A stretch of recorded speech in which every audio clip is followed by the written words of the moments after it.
Pro-Palestinian rallies around the world are calling for an immediate halt to Israeli bombing in Gaza.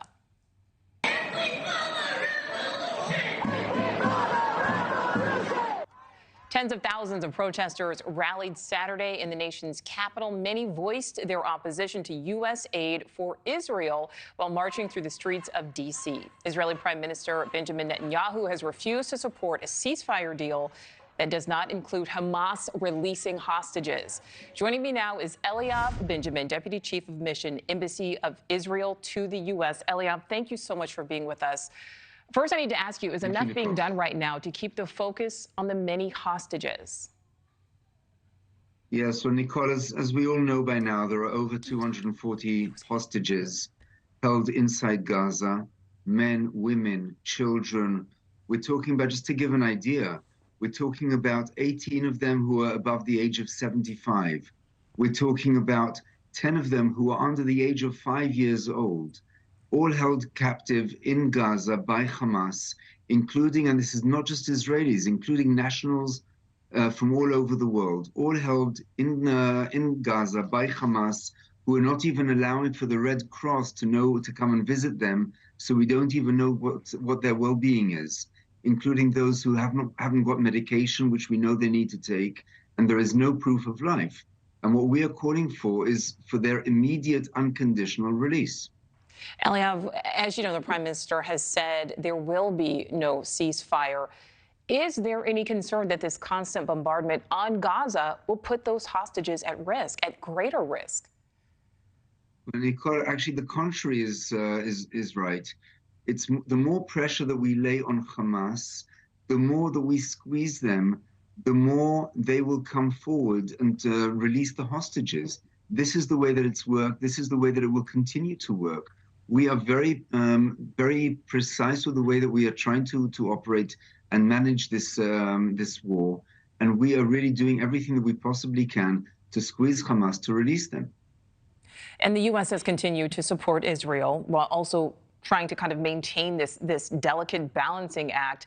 How is that being interpreted by the people of Israel? So there is a great understanding and even recognition and thanks from the Israeli people to the American administration, to Congress, to everybody here in the States supporting Israel.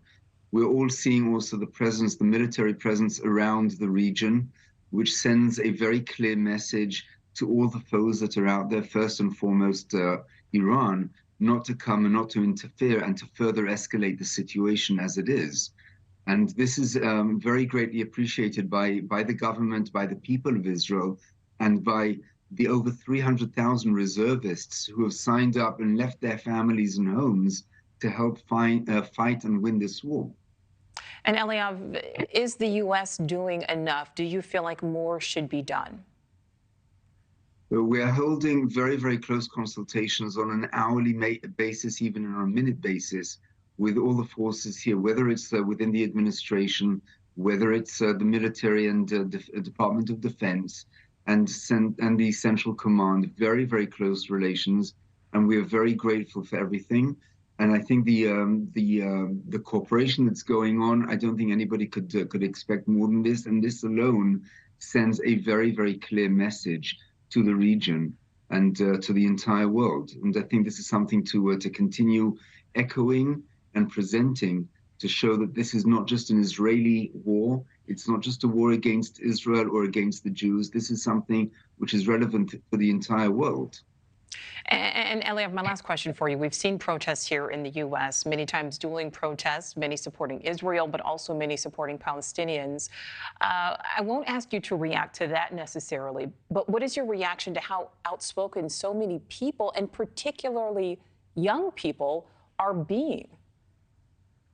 So, Nichole, it really is upsetting that we are now less than a month after this horrific, most terrible terrorist attack ever in the history, with the atrocities that took place, to see people coming out holding signs of Hamas and supporting everything that Hamas stands for, because this is the message that's going across.